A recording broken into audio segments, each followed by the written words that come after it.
ஜன்னல் சமூகத்தின் சாளரம். மாதம் இருமுறை வெளிவரும் குடும்ப இதழ்.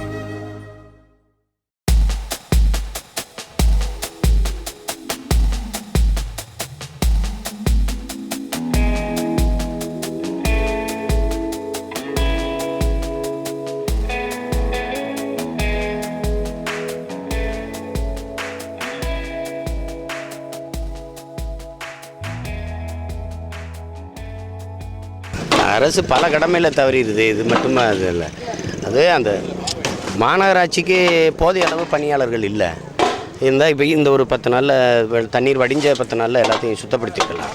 இங்கே சென்னை மாநகராட்சிக்கு எத்தனை பணியாளர்களே நமக்கு தெரியல. நான் பார்த்த வரைக்கும் எல்லாமே கோவை, ஈரோடு, தருமபுரி, சேலம், திண்டுக்கல், தேனி இந்த பகுதியிலேருந்து வந்த துப்புரவு பணியாளர்கள் தான் செய்கிறாங்க. அவங்களுக்குமே உரிய இந்த மாதிரி இப்போ பாதுகாப்பு கையுறைகளோ காலணியோ இல்லை, பாவம். அது மாதிரி அதனால தான் அது ஒரு இடம் ஒரு பகுதி பாதிப்புனா பரவாயில்ல, ஒட்டுமொத்த சென்னையுமே பாதிப்புனா அது சரி செய்ய முடியல. அதனால தான் நாங்கள் எங்களை போன்ற பிள்ளைகளையும் இறங்கி அந்த பக்கம் மாநகராட்சி வேலை செய்து கொண்டு இருக்குது. நாங்கள் இப்போ ஒரு பகுதியில் செய்து கொண்டிருக்கோம். இப்போ தொடர்ச்சி 5வது நாள் அதை செய்கிறோம்.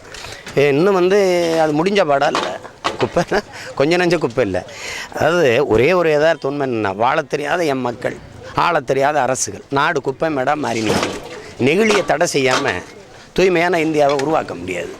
வெறும் குப்பை மட்டுமா தூய்மையான இந்தியா? ஊழலற்ற, லஞ்சமற்ற, சாதிய மத வேறுபாடற்ற, தீண்டாமை இல்லாத, இது தூய நிர்வாகம் தானே தூய இந்தியா. அதை உருவாக்கணும்.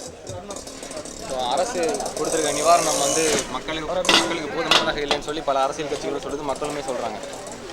இப்போது அருண்ஜேட்லி இப்போ சமீபமாக முதலமைச்சரை சந்திச்சிருக்காரு. அவர்கிட்ட தமிழகத்தோட நிவாரணம் பத்தலை அப்படின்னு சொல்லி பேசினதா ஜெயலலிதா சொல்லியிருக்காங்க. இதை பற்றி உங்களோட கருத்து? இல்லை, இது மாதிரி பேரம் பேசி கொண்டு இருப்பதே ஒரு வருத்தத்துக்குரியதாக நான் பார்க்குறேன். மத்திய அரசுக்கு தெரியுது வெளிப்படையாக ஒரு மாநிலம் மிகப்பெரிய அளவுக்கு பாதிக்கப்பட்டிருக்குது. ஒரு பேரிட மாநிலமாக அறிவித்து பிற மாநிலங்களிலிருந்தும் தொகையை பெற்று எல்லாரும் தமிழ்நாட்டுக்கு உதவுங்கன்னு சொல்லியிருக்கலாம். நம்ம பல முறை நீங்கள் நுட்பமாக பார்க்குறீங்க. தென்னாப்பிரிக்காவுக்கு போகும்போது ஐயா மோடி அவர்கள் 60,000 கோடி அந்த நாட்டுக்கு அறிவிக்கிறாரு.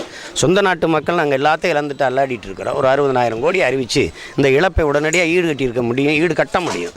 அது இல்லாமல் நாங்கள் ஏதோ இந்த பொருளை தவணைக்கு வாங்கிட்டு சீட்டு கட்டுற மாதிரி, வட்டிக்கு வாங்கிட்டு கட்டுற மாதிரி, தவணைக்கு முதல்ல ஒரு 900 கோடி, அப்புறம் ஒரு 1000 கோடி, அப்புறம் ஒரு 2000 கோடின்னா இது இந்த உயிர் தவணையாக போகிறது இல்லையே, ஒரே நேரத்தில் தானே போகும். அப்படி பார்க்கக்கூடாது. மொத்தமாக அறிவித்து நின்று அதை சரி செய்யணுமே ஒழிய பத்தலைன்னா அவங்களுக்கு தெரியாத எவ்வளோ பெரிய இழப்புன்னு. கடலூர்னு ஒரு மாவட்டமே இப்போ நம்மளோட இல்லை, 3 முறை ஒரு பெரிய பேரிடரை தாங்கி எப்படி உழைக்கும் மக்கள், வேளாண்குடி மக்கள் எப்படி மீண்டு வருவாங்க? நிலம் இல்லை, நிலத்தில் விளைய வச்ச எந்த பொருளும் இல்லை, பலா முந்திரி எல்லாம் நாசமாக போச்சு, வீடு இல்லை. அப்போ அதில் இப்போ நீங்கள் கொடுக்குற நிவாரணங்கிறது என்ன, ஒரு போர்வை கொடுப்பீங்க, சேலை கொடுப்பீங்க, அரிசி பருப்பு கொடுப்பீங்க. அதை எங்களை போன்ற சின்ன பிள்ளைகளே கொடுத்துட்றோம். அரசு வீடு இல்லை. இப்போ இந்த வீடை எப்படி என்ன பண்ணுறது? பாருங்கள், அவனுக்கு கூரையே இல்லை. அவனும் இந்த பதாகையில் வச்சு தான் போத்திக்கிட்டு படுத்து கிடக்கு மக்கள். அப்போ அவனுக்கு என்ன பண்ணுறது? அரசு செய்யக்கூடிய நிவாரண உதவிகள் மக்கள்கிட்ட முழுமையாக போய் சென்றடையுதா? கொடுக்க ஆரம்பித்தா தானே அது போய் சேருதா இல்லையா, சென்றடையுதான்னு நம்ம பார்க்கணும். நிவாரண நிதி தனியாக ஒன்று ஒதுக்கியிருக்காங்க சார். அதில் அந்த நிதி மக்களிடம் முழுமையாக போய் சேருதா? அது சேரணும்னா என்ன பண்ணணும்? உங்களோட கருத்து?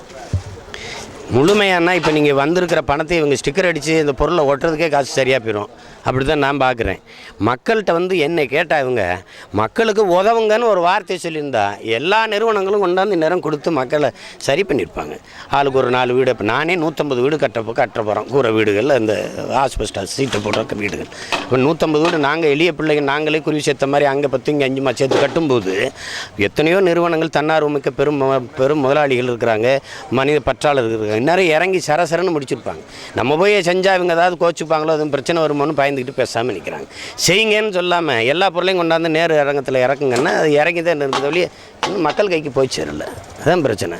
சரி சரி. இப்போ உச்சநீதிமன்றம் ஜல்லிக்கட்டுக்கு தடை விதிச்சா நாங்கள் தடையை மீறி நாங்கள் ஜல்லிக்கட்டு நடத்துவோம்னு இப்போது ஜல்லிக்கட்டுக்கு ஆதரவாக அது எங்கள் உணர்வை வெளிப்படுத்த என்ன தான் வழி இருக்குது? ஜனநாயக வழியில், அற வழியில் தடை விதித்த நாளிலிருந்து போராடுறோம். அதுக்கு என்ன மதிப்பு இருக்குது? இது ஒரு பண்பாட்டின் மீது விழுந்த ஒரு அடி, ஒரு சுமத்தப்பட்ட தமிழ் தேசியத்தின் மீது சுமத்தப்பட்ட ஒரு அவமானம். தொடர்ச்சியாக எங்களை இது இந்த காளைகளின் மீது மட்டும் இவங்களுக்கு அக்கறைன்னா, லட்சக்கணக்காக நாங்கள் ஈழத்தில் செத்து விழுகும்போது இந்த பற்றாளர்களாக எங்கே போனாங்க? 20 பேர் எங்கள் காட்டுக்குள்ளே ஆந்திர அரசு சுட்டு கொன்னுச்சு. அதுக்கு ஒரு கண்டனம் ஒரு அறிக்கை, சக மனிதன் சாவை கண்டிக்காதவங்க காளைகள் மேலே பெரிய அக்கறையை காட்டுறாங்க. அது வந்து வேணும்னே செய்கிறது. அது வந்து அதனால தான் நாங்கள் எங்கள் இதை விட முடியாது. இப்போ கேரளானா அவர் ஒரு அடையாளம் இருக்குது. யானை, ஒரு படகு வீடு, ஒரு நடனம், அவருக்கு ஒரு சண்டை மேளம், அவனுக்கு ஒரு கலரின்னு கேரளானா ஒரு அடையாளம் இருக்குது. எனக்கு என்ன இருக்குது? எல்லாத்தையுமே ஒன்று ஒன்றா அழித்து பறி கொடுத்துட்டு அப்புறம் நாங்கள் எங்கள் என்ன இருக்குது, முகத்தை சிதைய விட்டுட்டு என் பிணத்தை எப்படி அடையாளம் கட்டுவீங்க? எந்த அடையாளம் இல்லாமல் என் இனம் சிதைந்து அழிவதை நான் எப்படி ஏற்கிறது? அதுக்கு தான் நாங்கள் இவ்வளோ துடிக்கிறோம். சரி, இப்போ மக்கள் நல கூட்டணி புதிதாக ஒரு கூட்டணி உருவாகிருக்குது. அதில் வந்து மதிமுக பொதுச் செயலர் வைகோ மற்ற கட்சி உறுப்பினர்கள்லாம் வந்து இந்த மத்திய கவர்மெண்ட் கொடுத்த நிதி பத்தாதுன்னு சொல்கிறாங்க. அதை பற்றி கருத்து என்ன? இல்லை, பத்தாது தானே, பத்தாது. லட்சம் கோடிக்கு குறையாத இழப்பு இருக்குது. இது வெறும் 1000 2000 சரி பண்ணாது. அது சரி பண்ணாது. யானை பசிக்கு சோளப்பொரின்னு சொல்லுவாங்கள்ல, அதுபோல் தான் இருக்குது. இது எங்களை ஏமாற்றுது. அதுவும் இழுத்து கொண்டு போய் தேர்தல் நெருங்கும்போது தான் மக்கள் கை கொண்டு சேர்ப்பாங்க. அதுதான் நோக்கம்னா இந்நேரம் செஞ்சுருக்கணும்ல. இன்னுமே வேலைக்கு போகாமல் எத்தனை குடும்பங்கள் இருக்குது. வீட்டை சரி செஞ்சு வீட்டுகளுக்கு தண்ணி அள்ளி ஊற்றிக்கிட்டு வேலைக்கு போகாமல் ஒரு மாதம் தினக்கூலி மக்கள் ஒரு மாதம் வேலைக்கு போனால் எப்படி சாப்பிடுவான்? வட்டிக்கு வாங்கி சாப்பிடுவான். வட்டிக்கு வாங்கினா அவனுக்கு என்ன, எப்படி கடனை கட்டுவான்? அதனால தான் மகளிர் சுய உதவிக்குழு, வேளாண் பெருமக்கள் பெற்ற கடனை எல்லாம் கொஞ்சம் தள்ளுபடி செய்யுங்க. தனியார் பள்ளிகளும் 2 மாத கட்டணங்களை நீ ரத்து பண்ணுங்கன்னு நம்ம சொல்கிறது காரணம் தான். அது போய் கிட்ட போய் மக்கள்கிட்ட பார்க்கும்போது தானே தெரியும். நீங்கள் வெள்ளச்சேதத்தை பார்வையிடுற தலைவர்களே பாருங்களேன். உலங்கூர்தியில் அப்படியே மேலேருந்து பார்த்தா எல்லாமே தண்ணியாக தான் தெரியும். இறங்கி பார்த்தா தானே எவ்வளோ ஆழம், எத்தனை பேர் செத்து மறக்கிறான், எத்தனை வீடு மூழ்கி போச்சு, எத்தனை ஆடு செத்துச்சு, மாடு செத்துச்சுன்னு தெரியும். இறங்கி பார்க்குறதுக்கு யார் இருக்காங்க? எல்லாம் மேலேருந்து பார்த்தா ஒரே தண்ணியாக தான், வெள்ளக்காடாக தான் தெரியும். அதனால தான் இந்த முறையே சரியில்லை. சென்ற வாரம் வந்து நூற்றுக்கணக்கான இளைஞர்கள்லாம் வந்து சென்னையில் வந்து சகாயம் அவர்கள் வந்து முதலமைச்சர் ஆகணும்னு சொல்லி ஒரு பேரணி மாதிரி பண்ணாங்க. அதை பற்றி உங்களுக்கு கருத்து? இல்லை, ஐயா வந்து அவருக்கு விருப்பம் இருக்கான்னு கேட்கணும். நம்ம சொல்கிறோம், நம்ம போய் அவர் ஒரு நேர்மையான அதிகாரி, அவரை நேர்மையாக பணி செய்ய விடணும். ஒருத்தர் அவர் விரும்புகிறாரா? அவர் விரும்புகிறாரான்னு பார்க்கணும். அவர் முதல்ல ஐயா வரட்டும். ஐயா நான் வர்றேன்னு சொல்கிறாரான்னு பாருங்கள். அவர் சொல்ல மாட்டார், எனக்கு தெரியும். புரியுதா?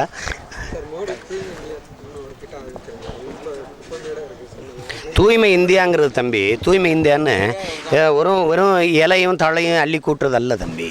நான் முதல்ல சொன்ன மாதிரி தூய்மை இந்தியான்னா நிர்வாகம், ஒரு ஊழல் லஞ்சமற்ற நேர்மையான நிர்வாகம், அனைவருக்கும் கல்வி, அனைவருக்கும் மருத்துவம், சமமான சரியான மருத்துவம், இலவசம், சுத்திகரிக்கப்பட்ட சுகாதாரமான குடிநீர், பாதுகாப்பான சுற்றுச்சூழல், சரியான பாதை வசதி, தடையற்ற மின்சாரம், தீண்டாமை இல்லாத, ஒரு சாதி மத வேறுபாடு இல்லாத, இதெல்லாம் தான் உங்களுக்கு வந்து தூய இந்தியாவாக இருக்க முடியும். அது இல்லாமல் மனுஷனில் நீ தொட்டா தீட்டு, நீ பார்த்தா தீட்டு, நுழைஞ்சா தீட்டு, நீ அந்த சாதி இந்த சாதி, அந்த மதம் இந்த மதம், எங்கே பார்த்தாலும் ஊழல் லஞ்சம், தேசியமயமாகி நிற்கிற தேசம் என்ன தூய இந்தியாவாக மாறும்? இந்த குப்பையை அள்ளி கொட்டிட்டா நாடு சுத்தமாயிருமா? நெகிழியும் குலைமத்தையும் தடை செய்யணும், பிளாஸ்டிக்கையும் பாலித்தீனையும் தடை செய்யாமல் எப்படி நீங்கள் நாட்டை சுத்தமாக்குவீங்க? நீங்கள் என்னோட வாங்க, தாம்பரத்துக்கு போகிற வழியில் ஒரு வழியிலேருந்து பாருங்கள், ஒரு மலை, அந்த மலை உயரத்திற்கு குப்பை மலை பூரா நெகிழி. இது அள்ளி போட்டிருக்கப்புறம் என்னன்னு பாருங்கள். நீங்கள் இலையும் தழையும் போய் குப்பைன்னு கூட்டுறீங்க. அது மக்கி மண்ணோட போனால் உரமாயிரும், வளமாயிரும். அது எங்கள் குப்பை, அதுதான் தலைச்சத்து மணிச்சத்துங்கிறான் நம்மால். அதை போய் குப்பையை அள்ளி கூட்டிக்கிட்டு இந்த நெகிழியை தடை செய்யாமல் எப்படி தேசத்தை ஒன்றும் சுத்தம் பண்ண முடியாது.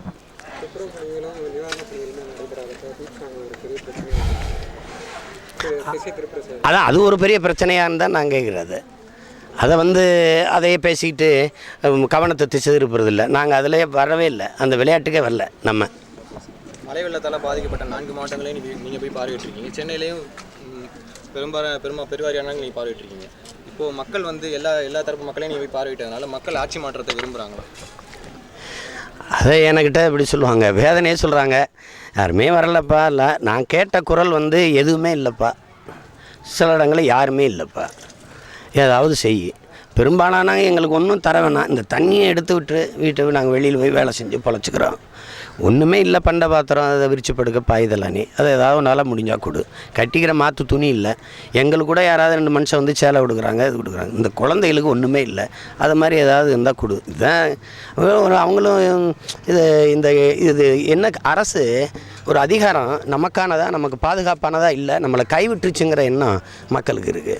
ஒரு மரணத்தை நேரில் பார்த்துட்டு மீண்ட ஒரு மிரட்சி, அந்த அதிர்ச்சியிலேருந்து என் மக்கள் மீளலை. அதனால தான் இந்த வெள்ளச்சேதத்தை விட என் மக்களின் உள்ள மூலச்சேதம் பெரிதுன்னு நான் சொன்னது காரணம் தான்.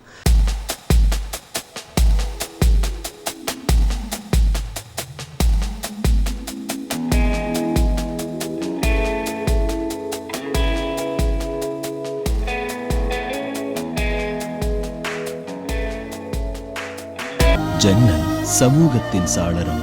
மாதம் இருமுறை வெளிவரும் குடும்ப இதழ்.